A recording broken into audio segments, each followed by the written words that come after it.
आज हम fundamental rights के बारे में अध्ययन करेंगे, जो हमारे मूल संविधान के अंतर्गत जब हमारा संविधान बना तो हमारे भारत के लोगों के लिए जो मौलिक अधिकार के रूप में लिए गए मौलिक अधिकार जो अमेरिका से लिए गए और इनका उल्लेख अनुच्छेद 12 से 35 के अंतर्गत है और संविधान का भाग 3 में इसका उल्लेख है और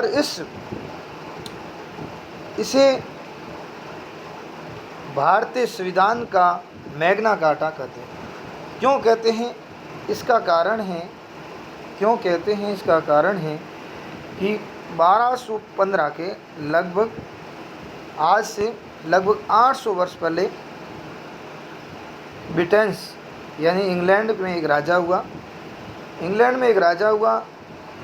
उसने वहाँ के नागरिकों को जीने के लिए, उनके स्वतंत्र जीने के लिए, अच्छी तरह से अच्छे ढंग से जीने के लिए उन लोगों को अधिकार दिए और उन अधिकार जो पत्र दिया गया उसे मैग्ना कार्टा कहा गया। जिस दस्तावेज़ या जिस अधिकार पत्र में जो अधिकार दिए गए उसे मैग्ना कार्टा कहा गया।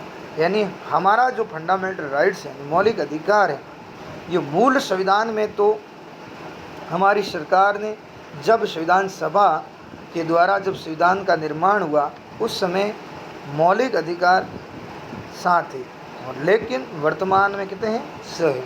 उस समय संपत्ति का अधिकार था जिसे बाद में हटा दिया गया।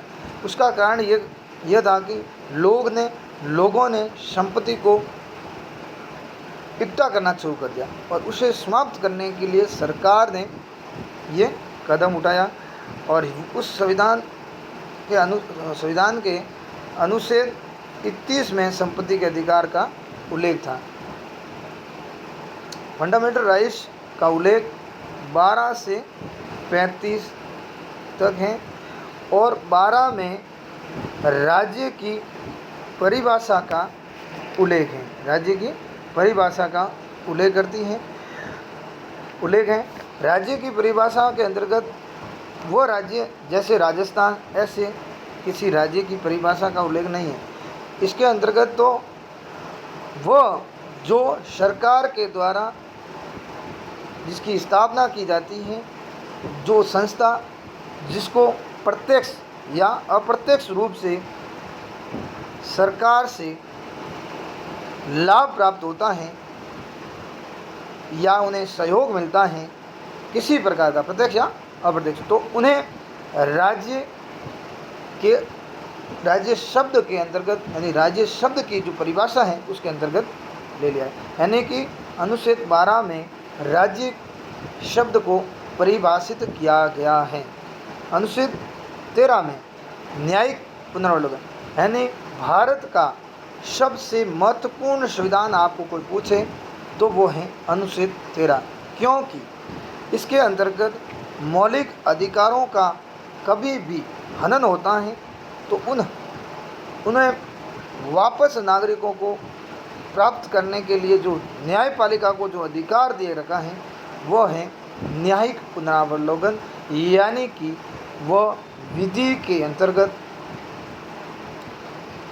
विधि शब्द हैं उसको भी परिभाषित अनुच्छेद 13 के अंतर्गत कर रखा है कि इसके अंतर्गत उन बातों को सम्मिलित किया गया है। जैसे देश आज़ाद से पहले जो हमारा संविधान था और उसके बाद संविधान बना नया, तो हमारे जो यहाँ के भारत के जो लोगों ने या सरकार ने पहले जो संविधान था उसको भी इसमें शामिल किया। उसमें देखो आप 1864 का जो IPC जो पुलिस जो धाराएं होती हैं उनको 1866 वाली अभी भी हमारे यहाँ उपयोग हो रही। उन्हें उनके माध्यम से यदि किसी जनता के किसी भी यहाँ के किसी भी नागरिक का यदि हनन होता है तो वह भी अनुच्छेद 13 को आधार बनाकर न्यायपालिका में चैलेंज किया जा सकता है। ठीक है, तो जैसे कि CRPC धाराएं वो सब जो संविधान से पहले की हैं और उनको हमारे संविधान में अपना रखा है, तो उसके माध्यम से भी यदि हमारे नागरिकों का मौलिक अधिकारों का यदि हनन होता है तो उसको भी शामिल कर रखा है। यानी कि अनुच्छेद 13 जो न्यायिक पुनरावलोकन, यानी कि उसमें किसी भी विधि में संशोधन कर सकता है या उसे पूरी तरीके से परिवर्तन कर सकता है, इसका अधिकार अनुच्छेद 13 में। और 12 में राज्य की परिभाषा, राज्य शब्द की परिभाषा का उल्लेख है और राज्य शब्द के अंतर्गत क्या क्या आएगा वो आपको मैंने बता दिया। इसके साथ ही जो मूल संविधान में कितने थे, 7 अधिकार थे, अब है 6। उसमें देखो सबसे पहला समानता का अधिकार जो 14 से 18, और दूसरा है स्वतंत्रता का अधिकार जो है 19 से 22 अनुच्छेद, और तीसरा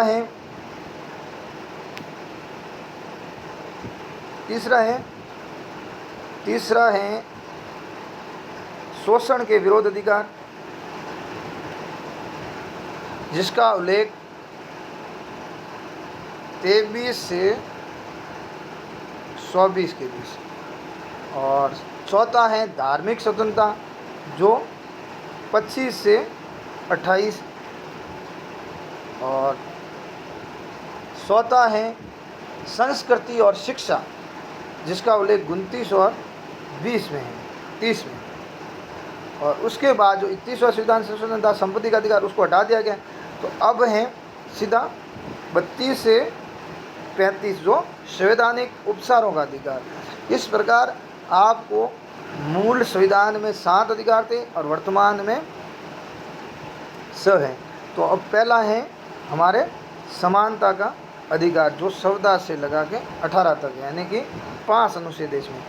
तो पहला आप देखो अनुच्छेद 14, विधि के समक्ष समानता, विधि के समान सबको समानता का समान अधिकार है, ये हमने ब्रिटेन से लिया। ठीक है, और दूसरा है विधियों का समान संरक्षण जो हमने USA यानी कि अमेरिका से लिया, और राज्यों का जो सकारात्मक भेदभाव, राज्य इसके अंतर्गत सकारात्मक भेदभाव कर सकती है। सकारात्मक भेदभाव हम समझे कि ST SC या OBC जो भी पिछड़े वर्ग के उनके लिए कुछ विशेष कानून बना के उसमें फेरबदल कर सकती है, यानी सकारात्मक भेदभाव कर सकती है।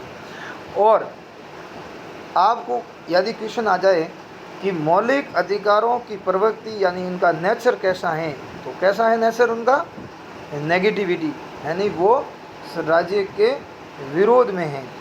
विरोध में मतलब समझे आप उसको, इसकी जो प्रवृत्ति यानी इसका नेचर निषेधात्मक है, नकारात्मक है, यानी वो राज्य को कार्य करने का रोकती हैं कि यदि आपको ये कार्य नहीं करना है, जैसे कि जनता का शोषण नहीं कर सकते आप। ठीक है, जनता को धार्मिक स्वतंत्रता देना है आपको। इस प्रकार वो सरकार को कार्य करने से बाधित करती है, यानी लोगों को जीने का अधिकार, आपको लोगों को अच्छे ढंग से जीने का अधिकार देना है राज्य को। वो इस प्रकार वो नागरिकों को अधिकार देती है और राज्य को वो रोकती है। और अनुच्छेद 14 में और ये इसकी जो रूल ऑफ द लॉ, इनका इसका कंसेप्ट है डाइसी के कंसेप्ट पर है। ठीक है, अनुच्छेद 15 जाति, धर्म, मूल, लिंग, जन्म स्थान के आधार पर कोई भी उसके साथ भेदभाव नहीं कर सकता। यानी जाति, जैसे हमारे यहाँ 36 जातियाँ निवास करती हैं, तो राजस्थान में लगभग 36 जातियाँ निवास करती हैं, तो वो अपने साथ किसी भी तरह का भेदभाव नहीं कर सकते। जैसे धर्म है जैसे कि मुस्लिम, ईसाई, जैन, बौद्ध, इस प्रकार वो इसके अनुसार इसके आधार पर कोई भेदभाव नहीं कर सकते। मूल वंश यानी वो किस वंश से हैं उसके आधार पर कोई भेदभाव नहीं। लिंग यानी जिस स्त्रीलिंग पुल्लिंग, जगह स्त्री हैं, कोई तो पुरुष हैं, उसके आधार पर कोई भेदभाव नहीं। जन्म स्थान, आपका कहाँ जन्म हुआ है उसके आधार पर कोई भेदभाव नहीं कर सकता। उसी के आधार पर अनुच्छेद 15 में एक और अनुच्छेद जोड़ा गया, 15 थर्ड, राज्य शायद तो महिलाओं और बच्चों के लिए विशेष प्रावधान कर सकता है। ये अनुच्छेद बाद में जोड़ा गया, मूल संविधान में इसका उल्लेख नहीं था। प्रथम संविधान संशोधन के द्वारा अनुच्छेद 15(4) में राज्य अनुसूचित जाति, जनजाति तथा समाज के सामाजिक और शैक्षणिक स्तर से पिछड़े हुए लोगों के लिए शिक्षण संस्थाओं में आरक्षण का प्रावधान राज्य कर सकता है। राज्य आरक्षण का ये 15वां जो 1951 में जो संविधान संशोधन हुआ फर्स्ट, ये हमारे संविधान सभा ने किया, क्योंकि उस समय हमारी संसद नहीं थी, संसद का उल्लेख नहीं था। तो पहला जो संविधान संशोधन हुआ वह हमारी विधानसभा ने किया। तो विधानसभा उस समय संसद के रूप में और संविधान का निर्माण के रूप में दोनों कार्य करती थी। अनुच्छेद 15(5) में 13वां संविधान संशोधन हुआ 2006 में, जो मनमोहन सिंह की सरकार थी, कांग्रेस, उसके अंतर्गत ये संविधान संशोधन। उस शिक्षण संस्था, पहले उस शिक्षण संस्थाओं में आरक्षण का व्यवस्था नहीं थी, बाद में इसमें भी आरक्षण की व्यवस्था कर दी गई। जैसे MBBS जो एग्ज़ाम होता है, यानी PMT, RPMT, उसमें भी आरक्षण की व्यवस्था कर दी गई। और अनुच्छेद 16 में रोजगार में अवसर की समानता, इसमें सब समानता का ही उल्लेख है। ये कि 14 से 18 तक याद रखना है आपको, बार बार रिपीट होगा तो आपको याद हो जाएगा। अनुच्छेद 16 में रोजगार में अवसर की समानता, जैसे रोजगार देने में सरकार कोई भी तरह का जाति, धर्म, मूल वंश, लिंग, जन्म स्थान, इसके आधार पर कोई भी भेदभाव नहीं कर सकती। अनुच्छेद 16 थर्ड में राज्य शायद तो निवास के आधार पर भेदभाव कर सकता है। कोई राज्य यदि अति पिछड़ा है तो वो भेदभाव कर सकता है, यानी पिछड़ा राज्य है तो वो अपने लिए अलग से, जैसे ये अनुच्छेद 371 में ये राज्य के राज्यपाल को ये विशेष शक्तियां प्रदान करता है ताकि वो अपने क्षेत्र में लोगों को सरकारी नौकरियों में प्राथमिकता दे सके उस राज्य के लोगों में। ये 98वां संविधान संशोधन के अंतर्गत हुआ। और अनुच्छेद 16(4) में ये अनुच्छेद सामाजिक पिछड़ेपन पर बल देता है, सामाजिक जो पिछड़े हुए लोगों उनके ऊपर बल देता है, ना कि आर्थिक पिछड़े पर। आर्थिक रूप से पिछड़ेपन पर आरक्षण की हमारे यहाँ पर व्यवस्था नहीं अभी हुई है, जो अभी सरकार ने की है। आर्थिक पिछड़ेपन पर आरक्षण जो 10% दे रखा है, 10% आरक्षण दिया है। अभी कैसे पता चलेगा कि वो पिछड़े हैं? इसके लिए एक आयोग गठित किया जाएगा, और वो आयोग हमारा जो सबसे सर्वोच्च पद यानी राष्ट्रपति के द्वारा गठित किया जाएगा। और पहला आयोग हमारे यहाँ बना है 1953 में, जो काका कालेकर आयोग, जिसने अपनी रिपोर्ट 1955 में दी, बना 53 में। उसने भी कहा कि पिछड़े लोगों को आरक्षण देना चाहिए, अन्य पिछड़े वर्गों को, लोगों को जो OBC वर्ग के अंतर्गत आते हैं, लेकिन उसके ऊपर कोई ध्यान नहीं दिया गया। बाद में 1978 में एक और आयोग का गठन किया गया, जो मोरारजी देसाई की सरकार थी उस समय, तो BP मंडल आयोग बना, और उसने काम शुरू किया 1989 को, और उन्हें रिपोर्ट दी है 1925 को। तब मोरारजी देसाई की सरकार यानी कि जा चुकी थी, नई सरकार का गठन हो चुका था, और वो थी इंदिरा गांधी जी की सरकार। और इंदिरा गांधी जी की सरकार ने ये आयोग गठित किया गया था मोरारजी देसाई की, और इसलिए सरकार ने उनके ऊपर कुछ ध्यान नहीं दिया। और वापस जब सरकार बनी VP सिंह की अगस्त 1990, तो मंडल आयोग की जो सिफारिश थी उसके आधार पर OBC को आरक्षण दे दिया गया। और जो भी भारत हो या राज्य हो, राज्य के अंतर्गत जैसे राजस्थान ले लो आप, तो उसमें जो आरक्षण का प्रावधान है तो वो जनसंख्या के आधार पर कर रखा है। तो राजस्थान में एससी वालों की जनसंख्या 16% है और एसटी वालों की 12% है और ओबीसी वालों की 21% है। तो उसके आधार पर राजस्थान में एससी को 16% आरक्षण है और एसटी को 12% और ओबीसी को 21% आरक्षण है। और उसी प्रकार भारत में एससी की जनसंख्या 15% तो 15% आरक्षण है और एसटी की जनसंख्या 7.5% है तो 7.5% आरक्षण है और ओबीसी को 27% आरक्षण है। इंदिरा साहनी वर्सेस भारत संघ।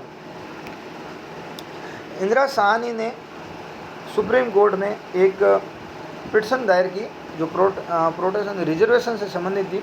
उसमें क्या वो इंदिरा साहनी जो तमिलनाडु से थी, तो उन्होंने ये इसलिए मतलब दायर की क्योंकि तमिलनाडु सरकार ने 77वें संविधान संशोधन के द्वारा जो 69% आरक्षण दे रखा था।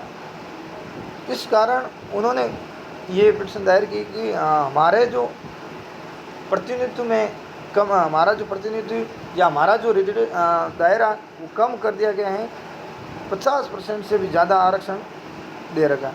तो ये हमारा, तो बाद में न्यायपालिका ने फैसला दिया कि विशेष परिस्थितियों में कोई भी राज्य 50% आरक्षण से भी ज़्यादा यानी कितना भी आरक्षण दे सकता है। तो तमिलनाडु में वहाँ पर एक आयोग गठित किया गया और उसने देखा गया कि वहाँ पर वास्तविक रूप से वहाँ पर जो स्थितियाँ हैं वह अलग है। तो उसके लिए 77वें संविधान संशोधन 1995 में 69% आरक्षण दे रखा है और उसको 9वीं अनुसूची में डाल दिया गया। और उस समय न्यायपालिका ने एक और आदेश यानी फैसला किया कि 24 अप्रैल 1973 के पश्चात यदि अनुसूची 9 में डाल दिया गया कानून पर सुप्रीम कोर्ट में चैलेंज किया जाएगा, उससे पहले वाले को चैलेंज नहीं किया जाएगा। ठीक है, 24 अप्रैल 1973 के बाद वाले को सुप्रीम कोर्ट में चैलेंज कर सकते हैं और पहले वाले को आप नहीं कर सकते। जो विधि या कानून जो अनुसूची 9 में डाल दिया गया। अनुच्छेद 17 जो छुआछूत की समाप्ति करती है, यानी सबको समानता का अधिकार देती है। और जो हमारे देश में 2 एक्ट बने हैं, एक तो बड़ा एक्ट 1955 में सिविल राइट्स एक्ट, जो इसका आधार अनुच्छेद 17 है, और एक एक्ट बना 1989 में जब राजीव गांधी की सरकार के अंतर्गत, तो उसका भी आधार अनुच्छेद 17 है, जो अस्पृश्यता की परिभाषा ना संविधान में है और ना ही अनुच्छेद में है। ठीक है, ना ही अनुच्छेद में। यदि आपको कोई क्वेश्चन आ जाए कि छुआछूत की परिभाषा कौन से अनुच्छेद में, तो वो किसी के अंदर नहीं है। और अनुच्छेद 18 में उपाधियों और पदवियों का अंत किया गया। पदवियों का अंत किया गया, इसमें केवल इतना ही है कि अनुच्छेद 18 में सिर्फ उपाधियों का अंत किया गया और सेना या शिक्षा से संबंधित को छोड़कर बाकी कोई भी उपाधि धारण नहीं कर सकते। सेना में लोग धारण कर सकते हैं। ठीक है, जो रिटायर्ड हो जाते हैं, कर्नल जो अपने नाम के आगे लगाते वो लगा सकते हैं, और जैसे शिक्षा से जब डॉक्टर लगाते कोई तो वो लगा सकते हैं। बाकी किसी प्रकार की उपाधि धारण नहीं कर सकते। और यदि विदेश से कोई आपको उपाधि मिलती है तो वो राष्ट्रपति के परमिशन के बाद ही आप ले सकते हैं। तो आपने आज पढ़ा समानता का अधिकार, जिसका उल्लेख अनुच्छेद 14 से 18 में है। टोटल अनुच्छेद हैं 12 से 35 और 12 में राज्य शब्द को परिभाषित करता है और 13 विधि शब्द को परिभाषित करते हैं, यानी कि ये न्यायपालिकाओं को न्यायिक पुनरावलोकन का अधिकार देती हैं। और समानता का अधिकार जो अनुच्छेद 14 से 18 है। टोटल मूल संविधान में यदि आपको फंडामेंटल राइट्स के बारे में पूछे, मौलिक अधिकार, तो वो थे 7, वर्तमान में 6 है, एक जो समाप्त किया गया जो संपत्ति का अधिकार। और यदि आपको पूछे मौलिक अधिकार किस देश से लिए गए, तो वो हैं अमेरिका से। आज की क्लास यहीं समाप्त होती है।